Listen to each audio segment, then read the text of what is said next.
नमस्कार मित्रों, स्वागत है आपका हमारे अमृत विचारधारा यूट्यूब चैनल में। मित्रों, प्राचीन समय में एक भोजपुर नाम का नगर था, जिस नगर के राजा वीर प्रताप सिंह बड़े प्रतापी राजा थे।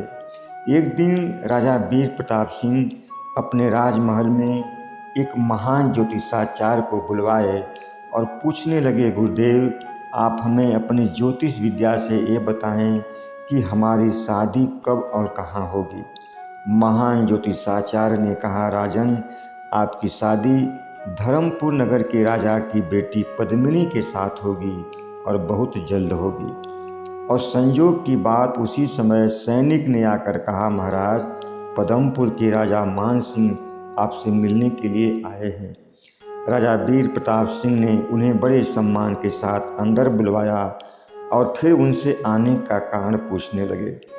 तो राजा मान सिंह ने अपनी पुत्री पद्मिनी के विवाह का प्रस्ताव राजा वीर प्रताप सिंह के सामने रख दिया। फिर दोनों राजाओं की सहमति से राजकुमारी पद्मिनी और राजा वीर प्रताप सिंह का विवाह हो गया। और जब रानी पद्मिनी अपने ससुराल आईं तो उनके साथ उनकी सहेली शशिकला भी उस दिन उनके साथ रहने के लिए आई। रानी पद्मिनी और शशिकला दोनों बचपन से ही साथ साथ पली बढ़ी थीं। और राजा वीर प्रताप सिंह का भी एक बचपन का मित्र था, जो दीवान का बेटा था। कुछ दिन के बाद राजा वीर प्रताप सिंह ने रानी पद्मिनी की सहेली शशिकला से अपने मित्र की शादी करा दी। वह दोनों भी खुशी खुशी रहने लगे। कुछ समय गुजरने के बाद एक दिन शशिकला और उसके पति दोनों का आपस में झगड़ा हुआ और दोनों राजा वीर प्रताप के सामने हाजिर हुए। राजा ने पहले शशिकला से पूछा कि तुम दोनों की लड़ाई किस बात को लेकर है। शशिकला ने कहा, महाराज, मेरा मानना है कि पुरुष अत्याचारी, धोखेबाज और अधर्मी होता है, लेकिन मेरे पति का कहना है कि स्त्री धोखेबाज, झूठी और लालची होती है। राजा ने कहा, लेकिन तुम्हें ऐसा क्यों लगता है कि पुरुष धोखेबाज होते हैं? फिर शशिकला ने कहा, महाराज, मैं आपको अपनी दादी के मुख से सुनी हुई एक कहानी सुनाती हूँ। एक कहानी सुनकर आप ही निर्णय करिएगा कि पुरुष बुरे होते हैं या स्त्री। फिर शशिकला ने एक कहानी सुनाई। किसी नगर में एक बहुत बड़ा सौदागर था। उसका एक लड़का था जो बड़ा होने पर गलत संगति में पड़कर शराबी और जुआरी बन गया। कुछ दिन बाद जब उस सौदागर की मृत्यु हो गई तो लड़के ने पिता का कमाया हुआ सारा धन शराब पीने में और जुआ खेलने में गंवा दिया। जब उसके पास खाने पीने के लिए कुछ भी नहीं बचा तो सौदागर का लड़का अपने नगर को छोड़कर पैसे कमाने के लिए दूसरे नगर में जा पहुंचा। उस नगर में एक बहुत बड़ा सेठ रहता था। लड़के ने सेठ से कहा, मैं एक व्यापारी हूँ, व्यापार करने के लिए इस नगर में आ रहा था। रास्ते में कुछ लुटेरे मिल गए जिन्होंने मेरा सारा पैसा छीन लिया। मैं किसी तरह अपनी जान बचाते हुए यहाँ तक पहुँचा हूँ। लड़के की बात सुनकर सेठ बहुत प्रसन्न हुआ, क्योंकि सेठ के पास एक लड़की थी जिसका नाम चंद्रकला था। सेठ ने सोचा, अपनी लड़की की शादी के लिए इतना अच्छा वर अपने आप मुझे मिल गया। सेठ ने लड़के को अपने घर पर रख लिया और कुछ दिन बाद अपनी लड़की का विवाह उसके साथ कर दिया और दोनों वहीं सेठ के पास रहने लगे।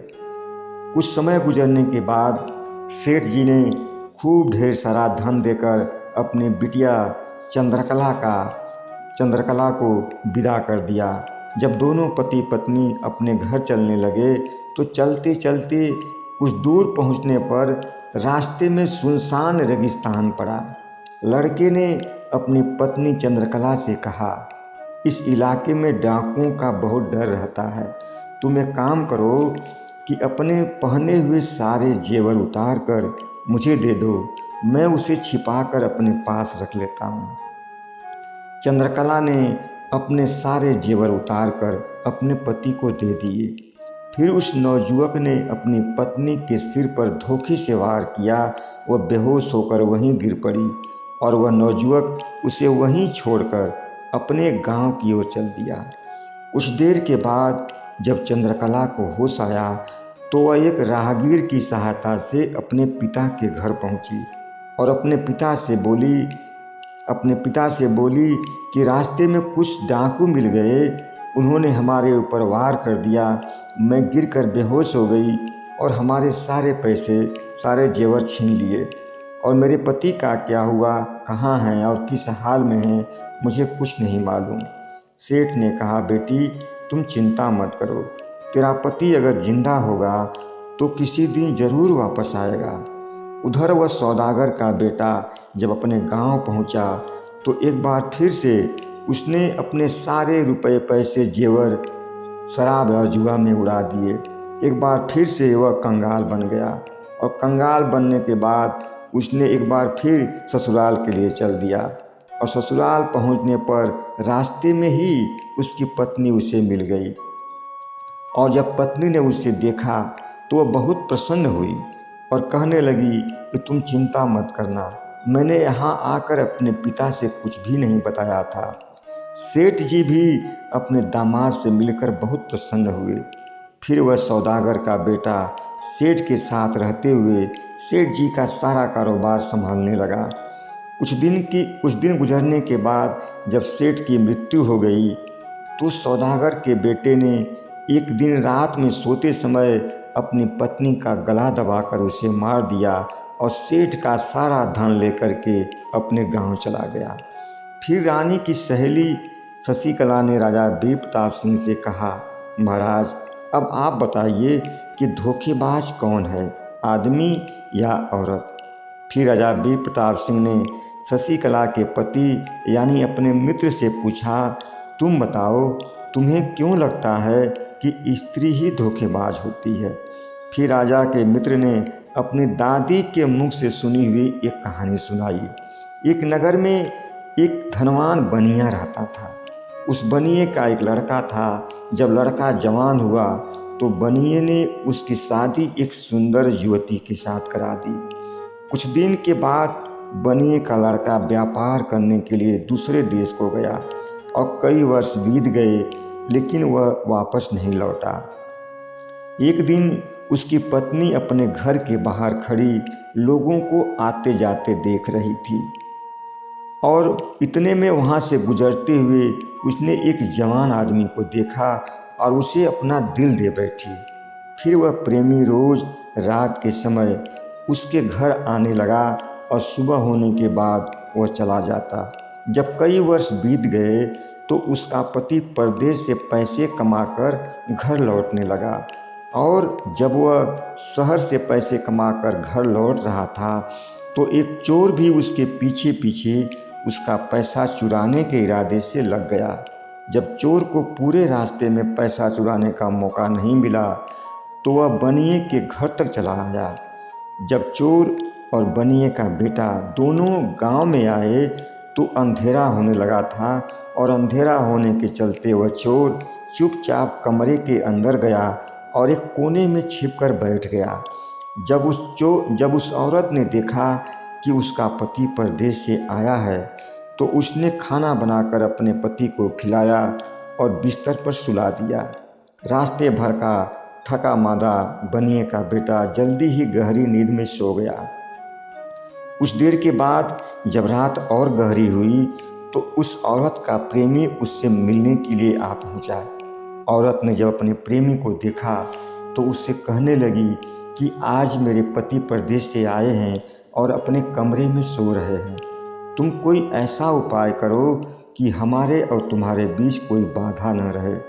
फिर उस औरत ने अपने पति को हमेशा के लिए रास्ते से हटाने की सोचकर घर में रखी हुई कुल्हाड़ी तलाशने लगी और कुल्हाड़ी लाकर अपने प्रेमी को दिया और बोली, इस कुल्हाड़ी से मेरे पति को हमेशा के लिए गहरी नींद में सुला दो। घर के कोने में छिपा हुआ चोर उन दोनों की सारी बातें देख और सुन रहा था। चोर सोचने लगा, यह औरत कितनी खुदगर्ज है। अपने कुछ पल के सुख के लिए अपने ही पति को मारना चाहती है। फिर जैसे ही उस औरत का प्रेमी कुल्हाड़ी लेकर सोए हुए औरत के पति को मारने आगे बढ़ा, चोर ने आगे बढ़कर उसे पकड़ लिया और दोनों में हाथापाई शुरू हुई और फिर प्रेमी के हाथ से कुल्हाड़ी छूटकर औरत के सिर पर लगी और उसका एक कान कट गया। फिर वह औरत ज़ोर ज़ोर से चिल्लाने लगी। आसपास के लोग इकट्ठा हुए। इतने में उसका सोया हुआ पति भी जाग उठा। फिर वह औरत इकट्ठा हुए लोगों से कहने लगी, मेरे पति ने कुल्हाड़ी से मेरा कान काट दिया है। लोगों ने औरत के पति को पकड़कर राजा के सामने पेश किया और फिर राजा ने उस बनिए के बेटे को जेल में डलवा दिया। चोर ने सोचा कि धोखेबाज तो यह औरत है, फिर इसके बेकसूर पति को सजा क्यों मिले। फिर चोर ने राजा से कहा, हजूर, आपने एक बेकसूर को सजा सुनाई है।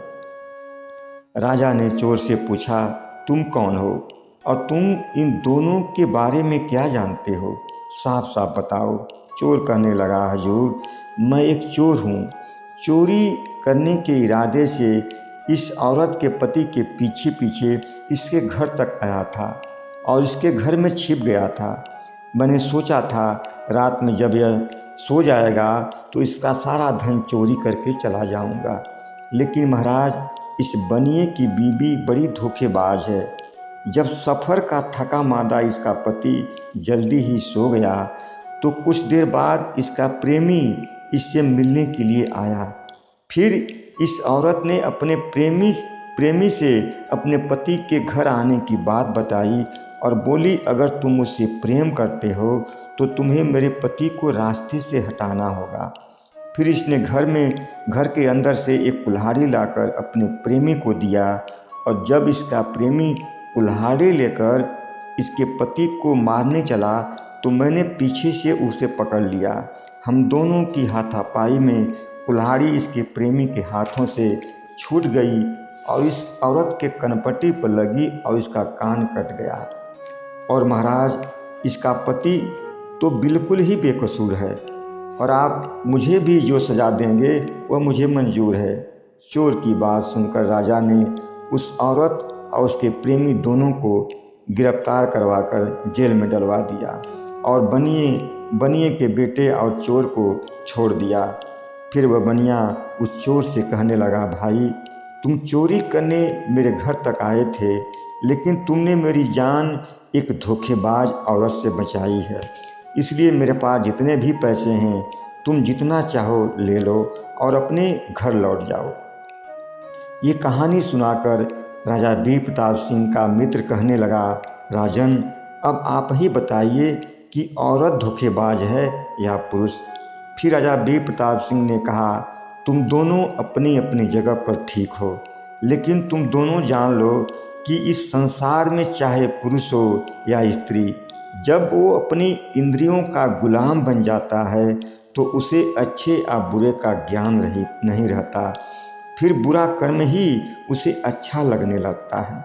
इसीलिए स्त्री और पुरुष दोनों को ही एक सुखी जीवन जीने के लिए अपने मन और अपने इंद्रियों पर नियंत्रण करना चाहिए। राजा की बातों से शशिकला और उसके पति दोनों संतुष्ट हुए और खुशी खुशी रहने लगे। मित्रों, हमारे चैनल पर जुड़ने के लिए अपना कीमती समय देकर इस कहानी को सुनने के लिए दिल से धन्यवाद।